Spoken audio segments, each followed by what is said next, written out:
Assalamualaikum warahmatullahi wabarakatuh. Perkenalkan, nama saya Vivi Dewi Asihingrum Utami, NIM 2019-12-057. Saya dari kelas akuntansi paralel semester 6. Dosen pembimbing Sri Mulyani, SEI, MSI. Mata kuliah Metodologi Penelitian. Di dalam PPT ini, saya akan menjelaskan tentang pengaruh working capital turnover, current ratio, total asset turnover, dan debt to equity ratio terhadap profitabilitas pada perusahaan manufaktur subsektor makanan dan minuman yang terdaftar di Bursa Efek Indonesia tahun 2017 sampai 2021. Latar belakang penelitian ini yaitu industri makanan dan minuman di Indonesia mempunyai peran penting dalam pertumbuhan ekonomi di Indonesia. Hal ini menjadikan industri makanan dan minuman menjadi salah satu sektor yang diprioritaskan pemerintah dalam mendorong industri sebagai penggerak ekonomi sosial. Berjalannya waktu, masyarakat akan terus bertambah. Hal ini dapat meningkatkan jumlah permintaan yang tinggi masyarakat terhadap kebutuhan makanan dan minuman, seimbang dengan jumlah penduduk masyarakat Indonesia. Dengan adanya permintaan yang tinggi itulah, maka perusahaan dalam sektor makanan dan minuman dapat dipastikan bahwa jumlah penjualan pada perusahaan semakin meningkat. Apabila jumlah penjualan pada perusahaan semakin meningkat, maka besar kemungkinan laba yang dihasilkan perusahaan pun akan ikut meningkat, sehingga profitabilitas perusahaan dapat mencapai target yang telah ditentukan perusahaan. Laba bersih termasuk salah satu gambaran atas berhasilnya suatu perusahaan dalam memanfaatkan sumber daya secara efisien dan efektif dalam mengelola perusahaan tersebut, sehingga dapat mencapai hasil akhir sesuai dengan target yang telah ditentukan oleh perusahaan. Berdasarkan latar belakang, peneliti akan melakukan penelitiannya yang berjudul Pengaruh Working Capital Turnover, Current Ratio, Total Asset Turnover, dan Debt to Equity Ratio terhadap profitabilitas. Studi empiris pada perusahaan manufaktur sektor makanan dan minuman yang terdaftar di Bursa Efek Indonesia periode 2017 sampai 2021. Ruang lingkup berdasarkan permasalahan dan latar belakang yang telah diuraikan, maka penelitian ini didasarkan oleh beberapa ruang lingkup sebagai berikut. Yang pertama, penelitian ini bersifat kuantitatif. Yang kedua, perusahaan manufaktur sektor makanan dan minuman yang terdaftar di Bursa Efek Indonesia periode tahun 2017 sampai 2021. Yang ketiga, variabel yang diteliti, working capital turnover, current ratio, total asset turnover, dan debt to equity ratio terhadap profitabilitas. Rumusan masalah. Berdasarkan latar belakang yang sudah diuraikan, maka rumusan masalah dalam penelitian ini sebagai berikut. 1. Apakah working capital turnover mempengaruhi profitabilitas pada sektor makanan dan minuman yang terdaftar di Bursa Efek Indonesia tahun 2017 sampai 2021? Yang kedua, apakah current ratio mempengaruhi profitabilitas pada sektor makanan dan minuman yang terdaftar di Bursa Efek Indonesia tahun 2017 sampai 2021? Yang ketiga, apakah total asset turnover mempengaruhi profitabilitas pada sektor makanan dan minuman yang terdaftar di Bursa Efek Indonesia tahun 2017 sampai 2021? Yang keempat, apakah debt to equity ratio mempengaruhi profitabilitas pada sektor makanan dan minuman yang terdaftar di Bursa Efek Indonesia tahun 2017 sampai 2021. Tujuan penelitian. Berdasarkan rumusan masalah yang sudah dijelaskan, maka tujuan dari penelitian ini sebagai berikut. 1. Untuk mengetahui pengaruh working capital turnover terhadap profitabilitas pada sektor makanan dan minuman yang terdaftar di Bursa Efek Indonesia tahun 2017 sampai 2021. Yang kedua, untuk mengetahui pengaruh current ratio terhadap profitabilitas pada sektor makanan dan minuman yang terdaftar di Bursa Efek Indonesia tahun 2017 sampai 2021. Yang ketiga, untuk mengetahui pengaruh total asset turnover terhadap profitabilitas pada sektor makanan dan minuman yang terdaftar di Bursa Efek Indonesia tahun 2017 sampai 2021. Yang keempat, untuk mengetahui pengaruh debt to equity ratio terhadap profitabilitas pada sektor makanan dan minuman yang terdaftar di Bursa Efek Indonesia tahun 2017 sampai 2021. Kegunaan penelitian. Berdasarkan uraian latar belakang, rumusan masalah, dan tujuan penelitian yang telah dipaparkan di atas, penelitian ini diharapkan mampu memberikan manfaat terhadap 1. Bagi peneliti. Penelitian ini digunakan sebagai tugas akhir dalam memperoleh gelar S1 akuntansi. Yang kedua, bagi akademis, penelitian ini diharapkan bermanfaat untuk menambah khasanah ilmu akuntansi serta memberikan pengetahuan tentang pengaruh working capital turnover, current ratio, total asset turnover, dan debt to equity ratio terhadap profitabilitas. Yang ketiga, bagi peneliti selanjutnya dapat dijadikan referensi mengenai kegunaan rasio keuangan dalam memprediksi profitabilitas di masa yang akan datang, khususnya pada perusahaan subsektor makanan dan minuman di Bursa Efek Indonesia. Landasan teori. Pada penelitian ini menggunakan teori keagenan atau agensi teori.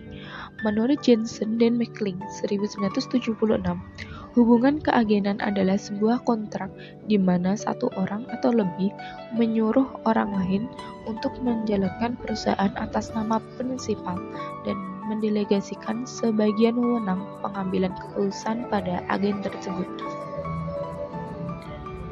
Profitabilitas. Menurut Kashmir 2014 menyatakan bahwa profitabilitas adalah merupakan sebuah rasio yang dijadikan sebagai penilaian dalam mengukur tingkat keefektivitasan manajemen sebuah perusahaan dalam mencapai keuntungan.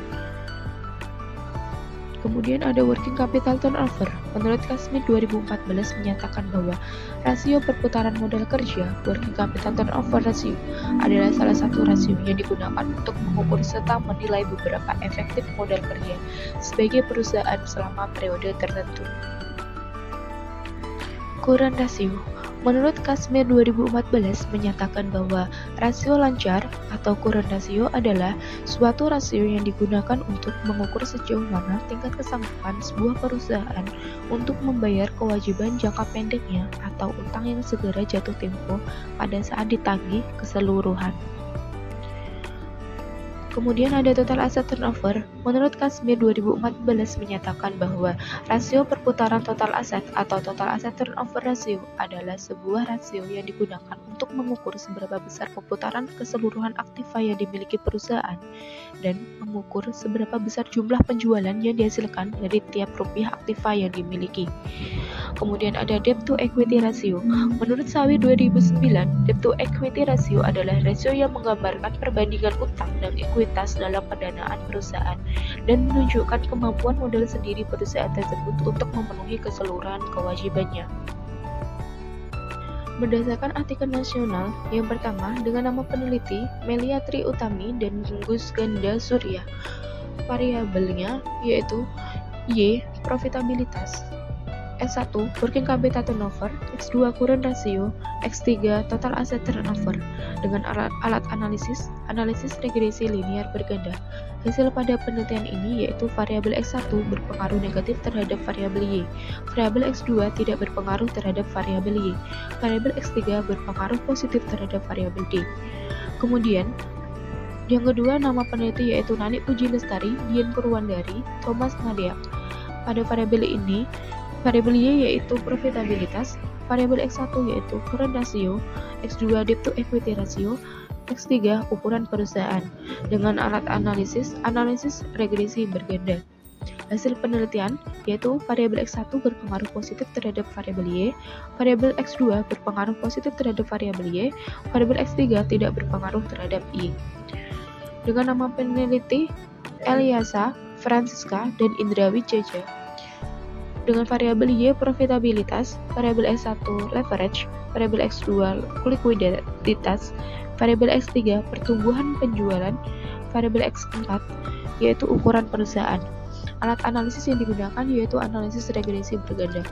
Variabel X1 berpengaruh negatif terhadap variabel Y, variabel X2 tidak berpengaruh terhadap variabel Y, variabel X3 berpengaruh positif terhadap variabel Y. Penelitian yang keempat yaitu dilakukan oleh Melpa Gusparini dan Hendra Tipa. Variabelnya yaitu Y profitabilitas, S1 modal kerja, X2 current ratio, X3 quick ratio, X4 cash ratio. Dengan menggunakan analisis regresi linear berganda. Hasilnya yaitu variabel S1 tidak berpengaruh terhadap Y, variabel kedua, ketiga berpengaruh positif terhadap variabel Y, variabel keempat tidak berpengaruh terhadap variabel Y. Ada yang kelima yaitu Alex Supardi, dengan Y yaitu ROA, S1-nya current ratio, S2 debt to equity ratio, X3 working capital turnover, X4 total asset turnover.